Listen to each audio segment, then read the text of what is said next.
Hi guys, welcome back to my vlog. I hope you guys are having an amazing day. So we have a lot of crimping to do. Yes, we do.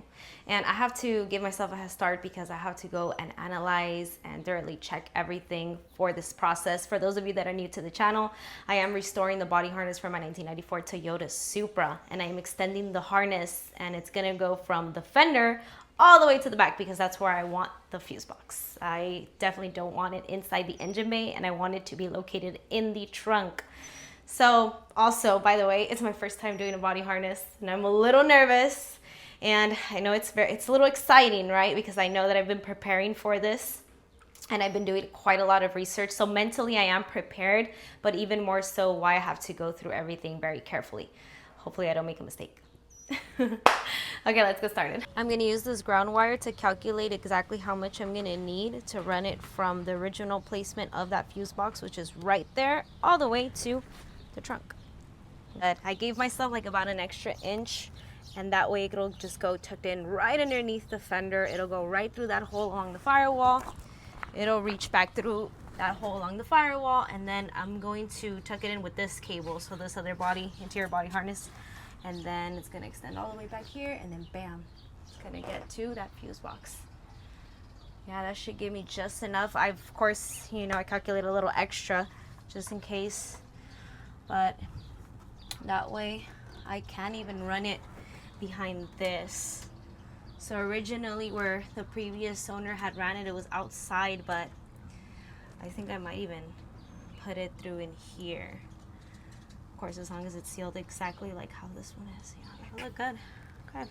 So the cable that wires into the fuse box and connects to the alternator, I'm actually going to delete it because I'm going to wire the alternator cable externally. So this is the wire that connects there. You can see that I already cut this top piece off, and then this is the secondary wire. So since these are still going to be live, I'm going to have to cover these up with a lot of heat shrink. And this definitely has to be cleaned up. So this is gonna be the before.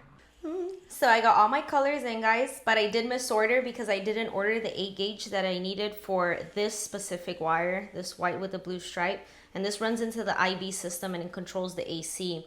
So definitely gonna order that one from ProWire. I'm gonna work on extending every single other wire, and this is exactly what I am keeping, and I do not have to remove any. The ones that I already removed were the ones for the ABS relay. And then if we look here, this is what I was talking about earlier. This is how I had to seal these up properly. And now these are not going to come into contact with anything because these are the ones that ran to the alternator cable. But since I'm running it externally, this is how it has to be sealed. So yeah, so everything looks good. The fuse box was redone. It looks clean. It looks nice. I'm just waiting for a couple fuses to come in, and then a new starter relay, which I did also notice that they used other starter relays in placement of like the EFI and then the EFI 2. So that's interesting. I mean, it should still work. But yeah, so let's get started with this. I should have gotten a hand helper for this.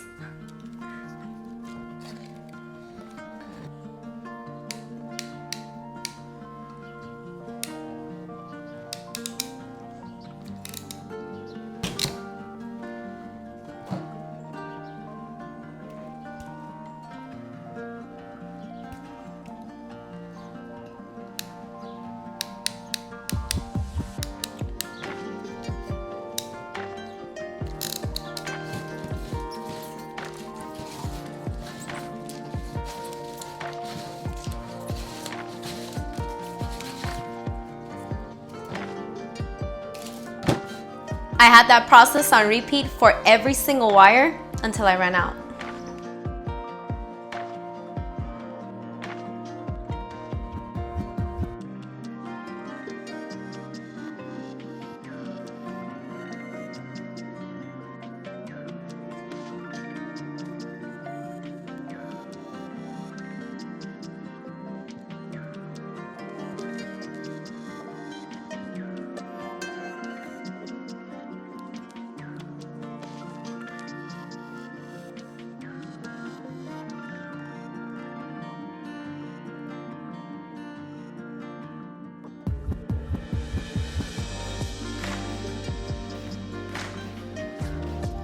Ultimately how it's gonna look like, guys. I kept everything neatly rolled up just before I do have to like extend everything out and then tape everything together.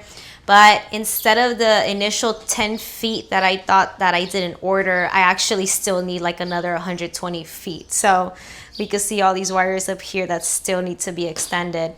But I'm pretty confident in my work, and my crimping did get a lot better. And I'm really happy about that. So I don't feel like I missed any steps, of course. This is like definitely the best that I can do within my budget. Of course, I'm trying to get this Supra rolling this year for sure. I laid everything out once again just to make sure the placement of like all the different connectors. I will probably even have to mount this on the Supra just to also make sure that I don't like shorten anything out as far as like all these connectors for like the headlights, the high beams, the side markers, turn signals. I want to make sure that I'm careful with that stuff. And I am also looking for the EA2, EA1 male connectors, because as you can see there, they kind of did that as well. And you know, I don't know, that looks not that great. So I think if I could find them and you know, find the pins, hopefully I could get like a kit. I'm asking around, so if I can, I will redo these as well, just so you know it looks better. Of course, yeah, I don't know. I just I don't feel too confident about that. But yeah, so then of course I'm still deleting that. That's the alternator cable, and then I kind of just laid everything out here. This is like where they extended everything. So I just kind of needed to get like a last minute visual for this stuff. But I am super confident and I'm super excited that I got this far into getting the harness done. Now, if it weren't for me not ordering enough Pro Wire, then it would have all been done today, but it probably wouldn't have been mounted on the Supra. So definitely stay tuned for that. And I got to start working on the other stuff. I got to start tearing down the AC heater core, and the foam kit's already coming in. I believe it's coming in tomorrow. So I'm super excited for that as well. And then I got some like other work here and there that I got to do in between like all my Supra work. So I will keep you guys updated as much as possible. Thank you guys so much for watching. Stay tuned for more and stay blessed. Okay, bye.